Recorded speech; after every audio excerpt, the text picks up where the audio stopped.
All right, so this is number 4. So you have a messed up marriage. Things are not going well. Well, start from square one, video 1, and go to this one. I'm going to talk about it.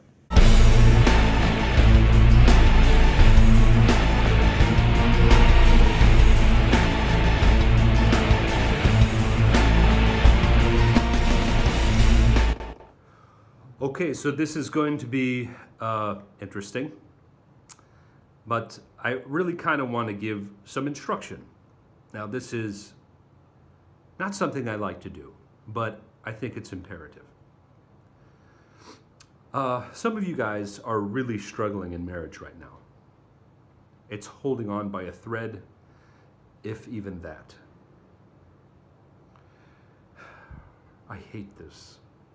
I hate this with all that I have, because this is the very core of life and love, right here. Marriage, children. Is it meant to be bad? I don't think so. So, if you want to know what to do, then continue listening. If you're done with your marriage and you're completely fed up with it, excluding severe abuse and things of that nature, I think at some point the people that love you have already told you what you need to do. But in the case where there seems to be no answer, you've been through counseling, you guys are always fighting, you're always arguing, some of you have had affairs, some of you have violated the marriage one way or another, all trust is lost. What do you do? Well, this is the true test right here, if you know whether you can or can't do this. If this marriage means something to you, if you own a TV, shut it off. If there's a radio in the house that you religiously listen to, shut it off. If you have routines that you do, working out or going to this place or going to that, stop.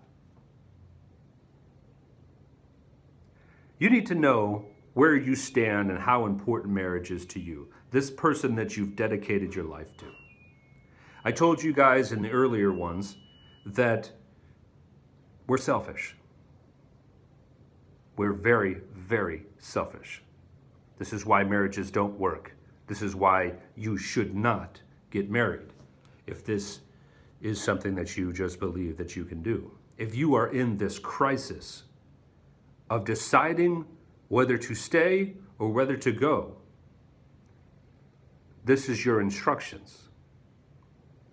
How much is this worth to you? How much is this person worth to you? If you are obsessed with things that are on the TV, shows, sports, anything of that nature, do you really think that that's important right now?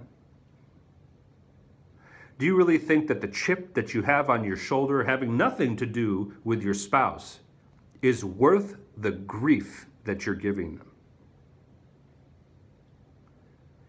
Is it okay for you as an adult to throw temper tantrums when you don't get your way? Well, they violated me in all kinds of ways.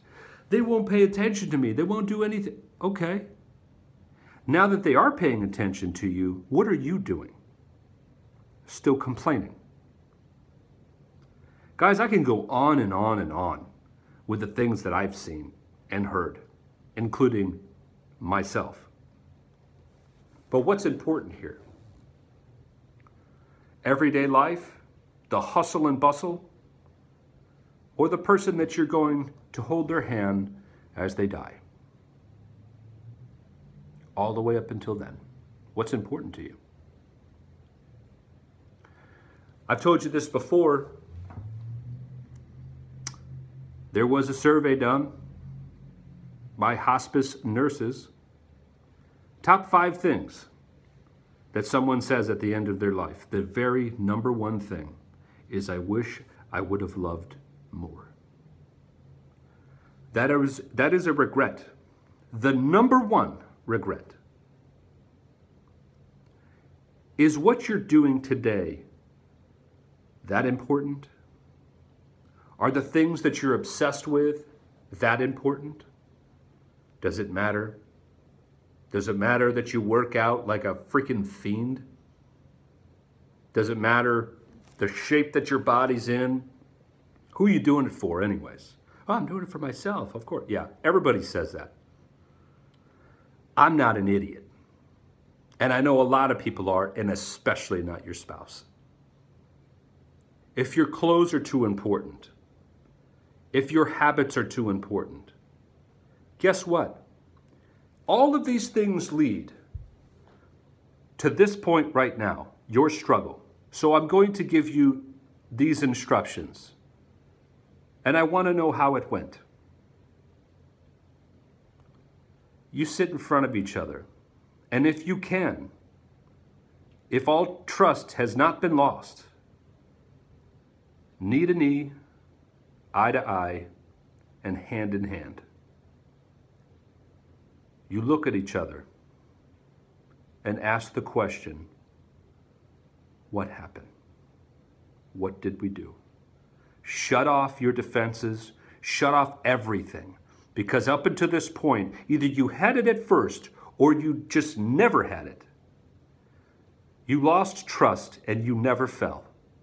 You never fell in love, and maybe part of that is because you weren't thinking at any point that this person was going to catch you. Well, how many more years do you want to go? How many more years do you want to go not having that? It's up to both of you.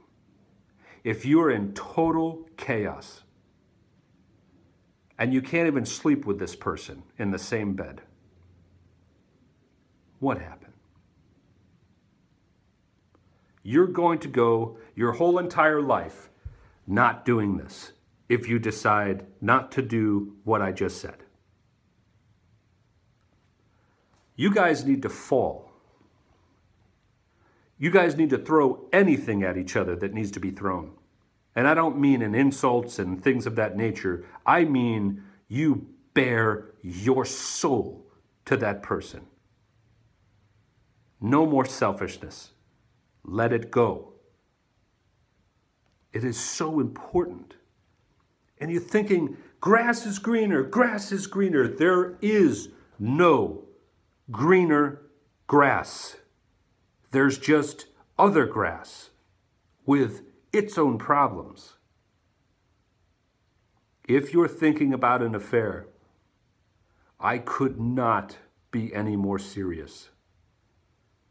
You better stop. This will haunt you for the rest of your life, and you don't want to do it. So, I'm sorry, guys. When it comes to this subject right here, it doesn't get any more serious. Your marriage needs to be saved, but it starts with you dropping everything for this person, this wife or this husband, the one that you so wished to marry, and the ones that you wanted to be a father or mother to your children. Please consider this. Let me know how it went.